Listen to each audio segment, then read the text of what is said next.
If you want to add a new keyboard language on iPhone 17e, what you need to do is you need to go to Settings. Now, over here in Settings, we should be able to proceed to the General Settings. Then over here in General, we're gonna go to Keyboard, and then we can tap on Keyboards option in this place. Now, we should be able to find Add New Keyboard option, so we can tap over here, and then we have the list of all available languages.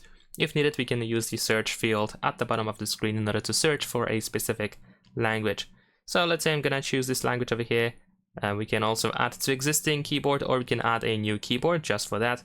And also we can use the multilingual keyboard over here. In my case, I'm gonna choose the Add New Keyboard option, so it doesn't interfere with other languages.